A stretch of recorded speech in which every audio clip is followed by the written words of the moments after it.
You know, guys, I always look forward to Thanksgiving because I want to see what the Americans are eating. Like, what do you mean you're eating mac and cheese with a scone? Like, does it make sense to you? Mac and cheese with a scone. Like, that's like salt and sugar in one thing, and you're gonna add mash on the side, and also add, like, yo. You must eat all of your food, children. You must eat all of your foods. There are hungry children starving in America.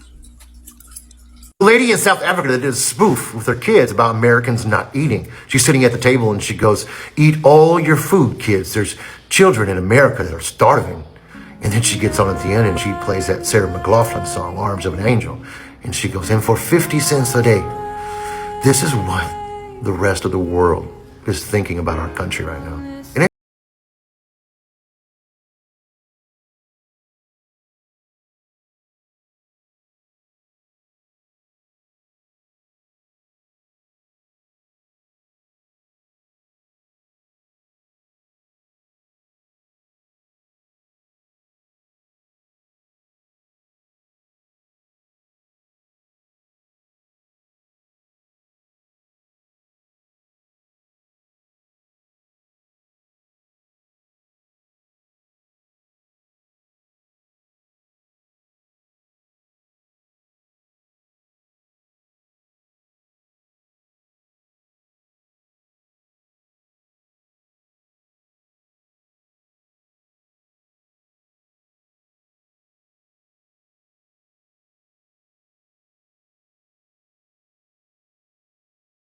All this rice and stuff, and they'll show you what you can do with your money and stuff. Ain't it funny how them tables done turned because of your president? This is a sad day in America when an African lady can get on here on TikTok, on this TikTok app, and sit up here and make a mockery of us. She's sitting up here telling her kids to make sure they eat all their food, and they eating well too. They eating a well stacked meal over there, and telling them to make sure they eat every drop of their food, because the people in America are starving over there.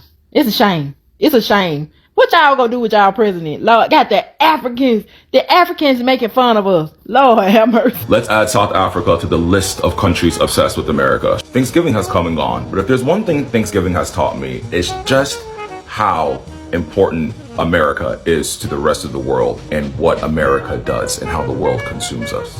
You know, guys, I always look forward to Thanksgiving because I want to see what the Americans are eating. Like, what do you mean you're eating mac and cheese with a scone? Like, does it make sense to you? Mac and cheese with a scone. Like, that's like salt and sugar in one thing, and you're gonna add mash on the side, and also add... Oh, Lord. Again. A fucking again. Nothing new, nothing changed, same old shit. Now, when I get into the comment section of this video, not shockingly, people are throwing all types of insult about our food. The combinations are weird. Oh, they're obsessed with mac and cheese. Oh, these Americans and their food. And I'm here to tell you right now, we don't care. Let me tell you, we don't care. And if an American, specifically Black American, came online and started making fun of South African food, you guys would call us xenophobic. You guys would tell us how uncultured we are, how uneducated we are, and how we don't know anything about the world but ourselves.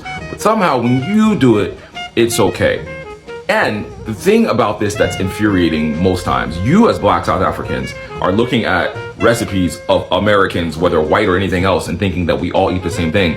Black people and white people do not eat the same things on Thanksgiving. And even if you are referring to Black American soul food dishes, the combinations don't need to make sense to you because you don't know the history of our food culture and the history of us in this country.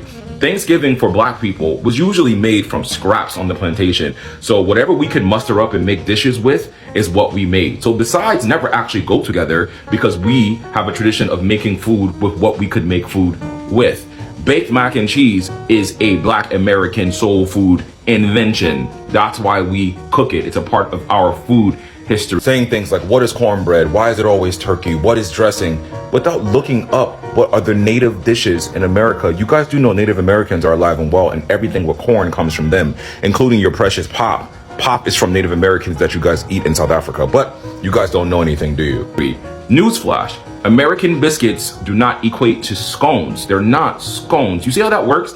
Now, if I came on here and said that you guys were dumb, uneducated, and don't know anything about the world, You didn't even research what an American biscuit was because you guys are socialized to believe you know so much about America. But if I got into talking about mogudu and you guys are making tripe and how that is unappetizing, or if I started talking about pop and how pop is actually from America and it's just grits, but you guys eat it, or about how you guys eat koto, which is fries and a sandwich, which to me seems very British, then we'll be in an uproar because none of that stuff makes sense to me. But it doesn't have to make sense to me because I'm not South African. See how that works? When I was in South Africa and I did live there, I went to the townships and I had some of the best food of my life because the food there was good, because I tried it. I didn't even look for South African food before I went to South Africa. Americans are not sitting online talking or thinking about what anyone else is eating in the world.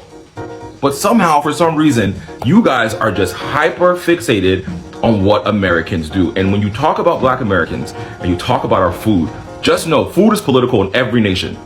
The same reason you guys think tripe is a delicacy is the same reason Black people eat chitterlings. The same reason people in the Caribbean and Black people in America eat oxtail.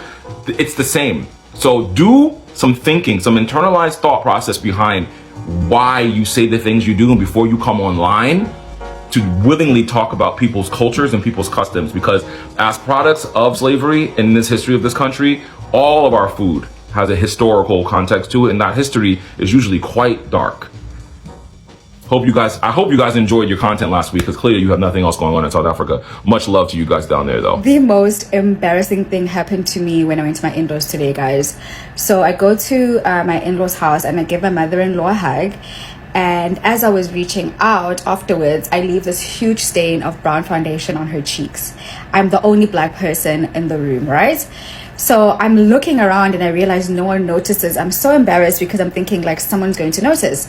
So we end up heading out, we go out for dinner, and after dinner, as we're getting ready to leave, she wants to speak to me, so like privately. So she takes me to the side. I'm thinking like, okay, Sherbet, she's seen the brown foundation on her cheek.